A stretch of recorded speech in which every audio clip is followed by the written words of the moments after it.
Final ಆಗ್ತದೆ. Mostly ಬುಧವಾರ ತಪ್ಪಿದ್ರೆ ಗುರುವಾರ ಓತ್ ಟೇಕಿಂಗ್ ಸೆರೆಮನಿ ಇರಬೇಕು.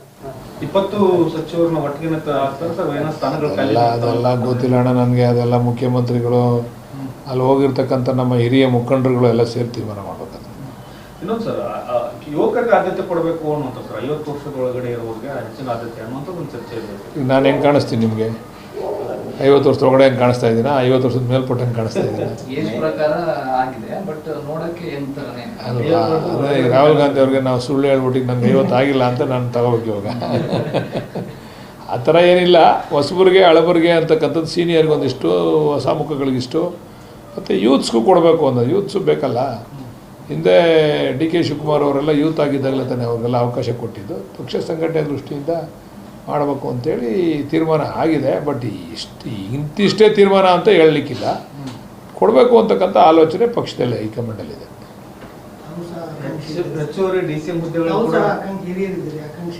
ಖಂಡಿತ ನಾವು ಕೇಳ್ತಾ ಇದ್ದೀವಿ, ನಮಗೂ ಅವಕಾಶ ಕೊಡಿ ಅಂತ ಕೇಳ್ತಾ ಇದ್ದೀವಿ. ನೋಡೋಣ. ಭರವಸೆ ಏನು ಕೊಟ್ಟಿಲ್ಲ. ಅಲ್ಲೆಲ್ಲ ಚರ್ಚೆ ಆಗಂಟ ಭರವಸೆ ಯಾರಿಗೂ ಕೊಡಲ್ಲ. ಹೇಳ್ತಾರೆ ಆಯಿತು ಮಾತಾಡ್ತೀವಿ ಅಂತ ಹೇಳ್ತಾರೆ. ಯಾರು ನಿಮ್ಮನ್ನು ಮಾಡ್ತೀವಿ ಅಂತ ಇದುವರೆಗೂ ಯಾರೂ ಹೇಳಿಲ್ಲ ನಮಗೆ. ಆಯಿತು ಚರ್ಚೆ ಮಾಡ್ತೀವಿ ಅಂತ ಹೇಳ್ತಾರೆ. ಆಯ್ತಪ್ಪ ನಿಂದಿದೆ, ನೀನು ಏನು ತೊಂದರೆ ಇಲ್ಲ ಮಾಡ್ತೀವಿ ಅಂತ ಏನು ಯಾರೂ ಹೇಳಿಲ್ಲ ನಮಗೆ.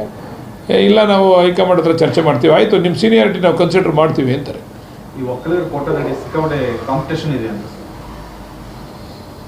ಇದೆ ಕಾಂಪಿಟೇಷನ್ ಎಲ್ಲ ಕೋಟಾದಲ್ಲೂ ಇದೆ. ಲಿಂಗಾಯತರ ಕೋಟಾದಲ್ಲೂ ಇದೆ, ಒಕ್ಕಲಿಗರದಲ್ಲೂ ಇದೆ, ಮುಸ್ಲಿಮ್ಸಲ್ಲೂ ಸಿಕ್ಕಾಪಟ್ಟೆ ಇದೆ, ನಾಯಕರಲ್ಲೂ ಸಿಕ್ಕಾಪಟ್ಟೆ ಇದೆ, ಎಲ್ಲ ಜಾತಿಯಲ್ಲಿ ಎಸ್ ಸಿಗಳಲ್ಲೂ ಸಿಕ್ಕಾಪಟ್ಟೆ ಇದೆ. ಎಲ್ಲ ಜಾತಿನಲ್ಲೂ ಕಾಂಪಿಟೇಷನ್ ಇದೆ. ಅಂದರೆ ಅಂತಿಮವಾಗಿ high command will take the decision. ಹೆಚ್ಚುವರಿ ಡಿಸಿಎಂ ಹುದ್ದೆಗಳೇನಾದ್ರು ಸೃಷ್ಟಿ ಆಗ್ತವೆ ಸರ್? ಗೊತ್ತಿಲ್ಲ ನನಗೆ. ನಿಮ್ಮ ಮೀಡಿಯಾದಲ್ಲೇ ನೋಡಿದ್ದು ನಾವು ಸೃಷ್ಟಿ ಆಗ್ತದೆ ಅಂತ. ನನಗಂತೂ ಸರಿಯಾಗಿ ಗೊತ್ತಿಲ್ಲ ಅದ್ರ ಬಗ್ಗೆ. ಆದರೆ ಒಳ್ಳೇದಾ ಸರ್? ಅಲ್ಲ, ಉಪಮುಖ್ಯಮಂತ್ರಿಗಳು ಈಗ ನೀವು ಇನ್ನೊಂದು ಪ್ರಶ್ನೆ ಕೇಳ್ತೀರ ಆಮೇಲೆ. ಆವಾಗ ಡಿ ಕೆ ಶಿವಕುಮಾರ್ ಇದ್ದಾಗ ಯಾಕೆ ನೀವು ಹೆಚ್ಚುವರಿ ಮಾಡಿಲ್ಲ ಅಂತ ಕೇಳ್ತೀರ ಆಮೇಲೆ. ಆದರೆ ಹೆಚ್ಚುವರಿ ಆಗೋದು ನೋಡ್ರಿ, ಡಿ ಸಿ ಎಮ್ಮು ಇದು ಸಾಂವಿಧಾನಿಕ ಹುದ್ದೆ ಅಲ್ಲ. It is just like A minister. ಇದೇನು ಅಂತಂದರೆ ಈ ರಾಜ್ಯದಲ್ಲಿ ಒಂದು ಮೆಸೇಜು, ಈ ಕಮ್ಯುನಿಟಿಯಿಂದ ಒಬ್ಬ ಒಳ್ಳೆ ಸ್ಟ್ರಾಂಗ್ ಲೀಡರ್ ಇದ್ದಾರೆ ಅಂತ ಒಂದು ಮೆಸೇಜ್ ಕೊಡಲಿಕ್ಕೆ ಡಿ ಸಿ ಎಮ್ ಮಾಡೋದಷ್ಟೇ. ಅಷ್ಟು ಬಿಟ್ಟರೆ ಅದು it is equal to cabinet minister. That's all. ಚುನಾವಣಾ ವರ್ಷ ಆಗಿರೋದ್ರಿಂದ ಮಾಡಿದ್ರು ಒಳ್ಳೇದಾ ಅಂತ ಸರ್? ಒಳ್ಳೇದಲ್ವಾ ಮಾಡಿದ್ರೆ. ಒಂದೊಂದು ಕಮ್ಯುನಿಟಿಯವ್ರಿಗೆ ಒಂದೊಂದು ಅವಕಾಶ ಮಾಡಿಕೊಟ್ರೆ ಆ ಕಮ್ಯುನಿಟಿನಲ್ಲಿ ನಾಯಕತ್ವ ಬೆಳೀತದೆ. ನಾಯಕತ್ವ ಬೆಳೆದ್ರೆ ಪಾರ್ಟಿಗೆ ಸ್ಟ್ರೆಂತನ್ ಆಗ್ತದೆ, ಕಾರ್ಯಕರ್ತರಲ್ಲಿ ಹುಮ್ಮಸ್ ಬರ್ತದೆ. ಆ ಕಮ್ಯುನಿಟಿ ಲೀಡ್ರಿಂದ ನಮಗೊಂದಷ್ಟು ಓಟು ಕೂಡ ಬರ್ತದೆ. ಅವಾಗ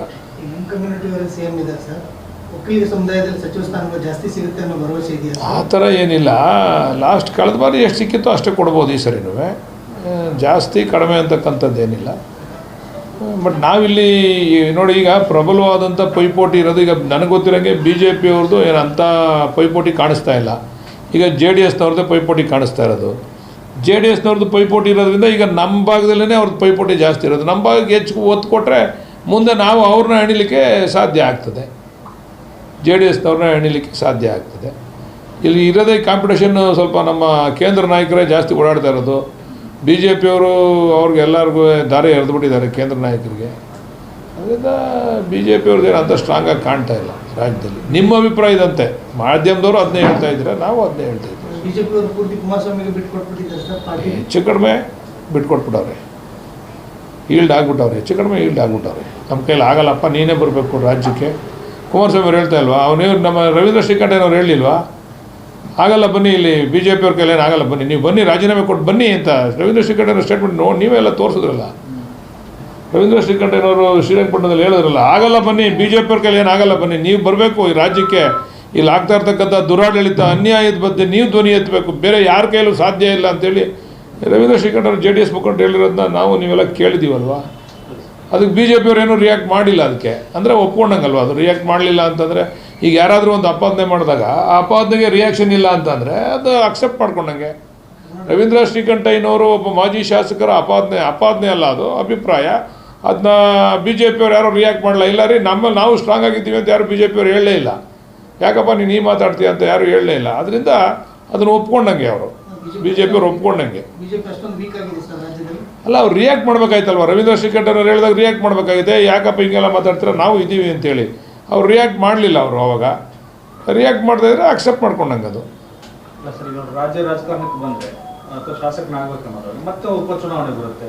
ಈಗ ಆಲ್ರೆಡಿ ಉಪಚುನಾವಣೆ ಬಂದಿತ್ತು, ಮತ್ತೆ ಉಪಚುನಾವಣೆ. ಈಗೇನೋ ನಿಮ್ಮ ಮಾಧ್ಯಮದಲ್ಲೇ ನೋಡ್ದೋ ನಾವು ಇದರಲ್ಲಿ ನಿಲ್ತಾರೆ, ಹಿರಿಯೂರಿನಲ್ಲೇನೋ ಕಂಟೆಸ್ಟ್ ಮಾಡ್ತಾರೆ ಅಂತ ಸೀಟ್ ಕೇಳ್ತಾ ಇದ್ದಾರೆ, JDSಗೆ ಬಿಟ್ಕೊಡಿ. ಸುಖೇಶಣ್ಣ ಗೊತ್ತಿರ್ತದೆ ಅಲ್ಲ, ಹಿರಿಯೂರು ಚುನಾವಣೆಗೆ ನಿಲ್ತಾರೆ ಅಂತಕ್ಕಂಥದ್ದನ್ನ ನಿಮ್ಮ ಮಾಧ್ಯಮದಲ್ಲಿ ನೋಡ್ದೋ ನಾವು, ನಮಗೆ ಗೊತ್ತಿಲ್ಲ ವೈಯಕ್ತಿಕವಾಗಿ, ಬಟ್ ಮಾಧ್ಯಮದಲ್ಲೇ ನಿಮ್ಮ ಮಾಧ್ಯಮದಲ್ಲಿ ನೋಡ್ದೋ ನಾವು ಹಿರಿಯೂರು ಚುನಾವಣೆಗೇನೋ ಕಂಟೆಸ್ಟ್ ಮಾಡ್ತಾರೆ ಬಂದು ಪುನಃ ಅವರು ಅಂತ. ಮತ್ತೆ ಮಂಡ್ಯ ಉಪಚುನಾವಣೆ ಲೋಕಸಭೆಗೆ ಇರಲಿ, ಅದು ಉಪಚುನಾವಣೆ ಮಾಡಿಸೋದ್ರಲ್ಲಿ ಅವರು ಎತ್ತಿದ ಕೈ ಕುಮಾರಣ್ಣವರು. ಅವರು ಯಾವ ಸುಮಾರು ಸಂದರ್ಭದಲ್ಲಿ ಅವರಿಂದ ಉಪಚುನಾವಣೆಗಳಾಗಿದ್ದಾವೆ. ಉಪಚುನಾವಣೆ ಲೆಕ್ಕ ಅಲ್ಲ, ಅವ್ರಿಗೆ ಎಲ್ಲೆಲ್ಲ ಅವಕಾಶಗಳು ಬೇಕು ಅದು ಲೆಕ್ಕ. ಬಿಡದಿ ಹೋರಾಟವನ್ನು ಸರ್ JDS ಮತ್ತು BJP ಜಂಟಿಯಾಗಿ ಮಾಡ್ತಾರೆ, ಇಷ್ಟು ದಿನ ಬೇರೆ ಬೇರೆ ಮಾಡ್ತಾರೆ ಅನ್ನೋದು ಪಾದಯಾತ್ರೆ ಅಲ್ಲ, ಮಾಡಲಿ. ನಾವು ಅಸೆಂಬ್ಲಿನಲ್ಲಿ ನಾವು ಅದನ್ನೆಲ್ಲ ತೆರೆದು ಇಡ್ತೀವಿ, ಯಾರ್ಯಾರ ಕಾಲದಲ್ಲಿ ಏನೇನಾಯಿತು, BJP ಅವ್ರ ಕಾಲದಲ್ಲಿ ಏನಾಯಿತು, ಇದಕ್ಕೆ ಯಾರು ಪಿತಾಮಹ. ಇದು ಸಮ್ಮಿಶ್ರ ಸರ್ಕಾರದಲ್ಲಿ ಆಗಿದ್ದು, JDS ಮತ್ತು BJP ಸಮ್ಮಿಶ್ರ ಸರ್ಕಾರದಲ್ಲಿ ಆಗಿದ್ದು. ನಂತರ ಇದನ್ನೆಲ್ಲ ಕೂಡ ಎಲ್ಲ ಸಂದರ್ಭದಲ್ಲೂ ಕೂಡ BJP ಅವರು ಇದನ್ನು ಉಪಯೋಗಿಸ್ಕೊಂಡಿದ್ದಾರೆ. ಅದನ್ನೆಲ್ಲ ಚರ್ಚೆ ಮಾಡೋಣ, ತೊಂದರೆ ಇಲ್ಲ, ಅದ್ರ ಬಗ್ಗೆ ದೀರ್ಘವಾಗಿ ಚರ್ಚೆ ಮಾಡೋಣ. ಈಗಾಗಲೇ ಫೈನಲ್ ನೋಟಿಫಿಕೇಷನ್ ಆಗಿರೋದ್ರಿಂದ ಈಗ ಅವರು ಕಾನೂನಾತ್ಮಕ ಹೋರಾಟಕ್ಕೆ ಹೋಗಬೇಕು. ಬಾಕಿಯವ್ರು ಯಾರಾದರೂ ಹೋದರೆ ಕಾನೂನಾತ್ಮಕವಾಗಿ ಹೋರಾಟ ಮಾಡಬೇಕು. ಸರ್ಕಾರದ ಕೈಯಲ್ಲಿ ಏನೂ ಇಲ್ಲ, ಈಗ ಫೈನಲ್ ನೋಟಿಫಿಕೇಷನ್ ಆಗಿದೆ. ಅದರಿಂದ ನೋಡೋಣ, ಇಬ್ಬರು ಹೋರಾಟ ಮಾಡಲಿ, ಇಬ್ಬರಿಗೂ ಉತ್ತರ ಕೊಡ್ತಕ್ಕಂಥ ಶಕ್ತಿ ನಮಗೂ ಇದೆ, ನಾವು ಉತ್ತರ ಕೊಡ್ತೀವಿ. ಸಿಟಿ ರವಿ ವಿರುದ್ಧ ಒಂದು ಕೇಸ್ ಆಗಿದೆ. ಈ ಮುಲ್ಲಾಗಳಿಗೂ ಇದಕ್ಕೆ ಹೋರಾಟಕ್ಕೆ ಏನು ಸಂಬಂಧ ನೀಡಿ ಅನ್ನೋದು. ಆದ್ರೆ ಪೊಲೀಸರು CT ರವಿನೂ ಒಂದೊಂದ್ಸರಿ ನನ್ನಂಗೆ ಆಡ್ತಾನೆ, ಏನು ಮಾಡೋಕ್ಕಾಗಲ್ಲ. ವ್ಯತ್ಯಾಸ ಏನಿಲ್ಲ, ಅದ್ರ ಅವಶ್ಯಕತೆ ಇರಲ್ಲ CT ರವಿಗೆ. ಅದೇನೋ ಇರ್ಲಾರ್ದಕ್ಕೆ ಏನೋ ಬಿಟ್ಕೊಂಡ್ರು ಅನ್ನೋಂಗೆ ಆಗಲ್ಲ ಅವನ ಕತೆ. ಅದರ ಅವಶ್ಯಕತೆ ಇಲ್ಲ. ಅವನು CT ರವಿ ಮೊದಲಿಂದನೂ ಅವರ ನಡವಳಿಕೆ ಏನು ಅಂತಂದರೆ, ಪ್ರತಿ ಹಂತದಲ್ಲೂ ಪ್ರತಿ ವಿಚಾರದಲ್ಲೂ ಮುಸಲ್ಮಾನರನ್ನ ತೋರಿಸಿ ತಾವು ಜನಪ್ರಿಯತೆಯನ್ನು ಗಳಿಸ್ಕೋಬೇಕು, ಅದರಿಂದ ನಾನು ಕೇಂದ್ರದ ನಾಯಕರನ್ನ ಮೆಚ್ಚಿಸ್ಬೇಕು ಅಂತಕ್ಕಂಥ ಆಲೋಚನೆ ಪಾಪ CT ರವಿ ಅಣ್ಣಗೆ.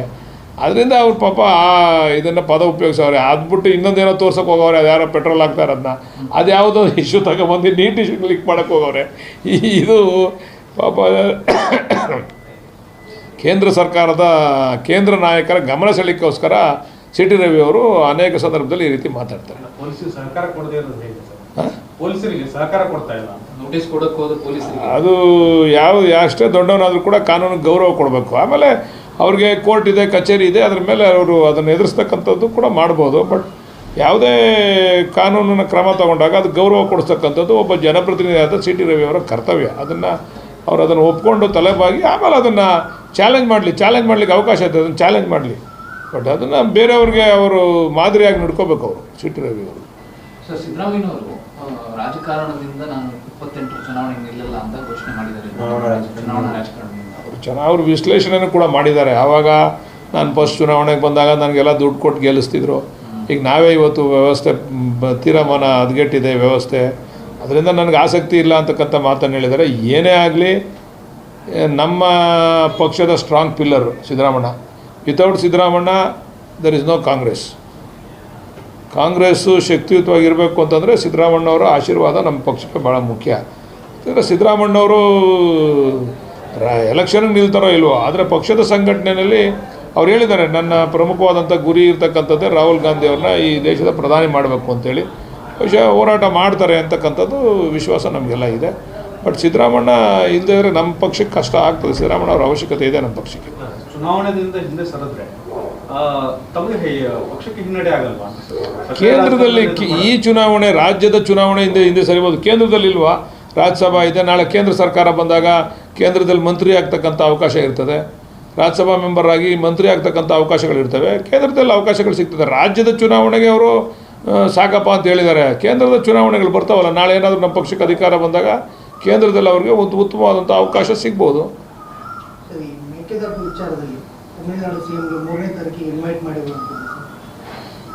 ಮೇಕೆದಾಟು ವಿಚಾರದಲ್ಲಿ ನಮ್ಮ ಮುಖ್ಯಮಂತ್ರಿಗಳು ಸಾಕಷ್ಟು ಶ್ರಮ ತೆಗೆದುಕೊಂಡು ಒಂದು ಫಲವನ್ನು ಪಡೆದಿದ್ದೀವಿ ನಾವು.